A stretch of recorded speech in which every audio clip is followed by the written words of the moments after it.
Isang pinagpalang araw sa inyong lahat. Tayo po'y magninilay sa salita ng Diyos. Ang pinagmumulan ng awa at tawa ng ating buhay ang salitawa. Tampok po sa ating ebanghelyo ngayon, ang talinhaga tungkol po sa isang mayaman na lalaki at si Lazaro. At kung titingnan po natin ng ebanghelyong ito, parang wala namang mali. Ngunit sa detalyeng ibinahagi ng ating Panginoon, sa talinhagang ito, marinig po natin na walang pangalan ang mayaman, pero namumuhay siya sa komportableng buhay, magandang pananamit, maraming pagkain, magandang bahay, maraming kaibigan. Sa kabilang dako naman sa kanyang pintuan, naroon ang namamalimos, kawawang-kawawa na si Lazaro. Wala nang mali sa ginawa ng ating mayaman sa kwento. Wala namang sinabi dito kung saan nanggaling yung kanyang yaman, sa illegal ba o sa immoral. At wala din namang detalye na pinahirapan niya, kinawawa niya si Lazaro. Pero ano po nangyari sa kwento, sa talinhaga? Parehas silang namatay.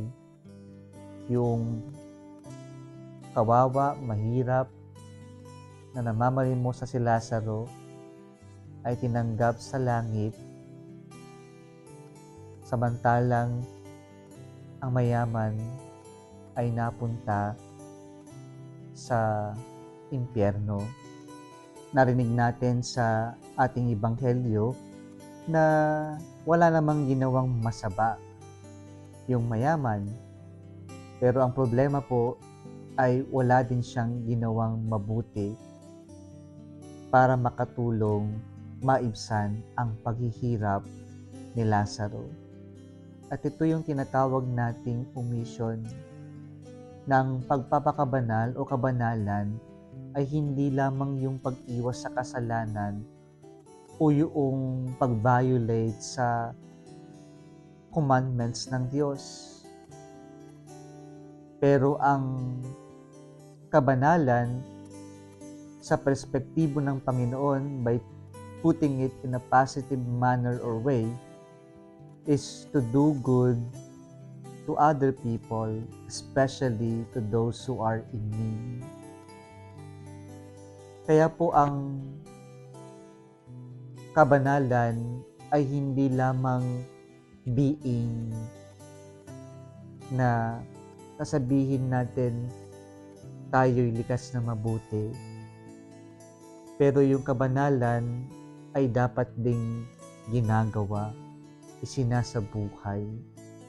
Kaya sabi ni Saint James, faith without good works is thoroughly lifeless or useless.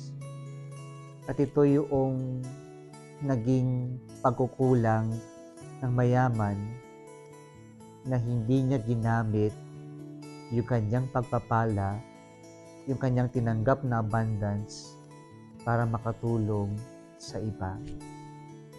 And so it is a reminder for us that at the end of our life, when we die, we will judge by the Lord, not only if we believe in Him, but if we practice our faith in charity.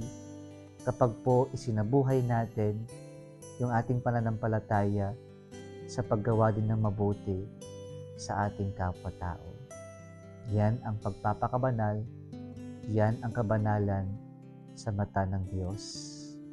Nagustuhan mo ang video na ito, huwag kalimutan mag-like, i-share at mag-subscribe sa Salitawa Facebook page and YouTube channel. Muli isang pinagpalang araw sa inyong lahat.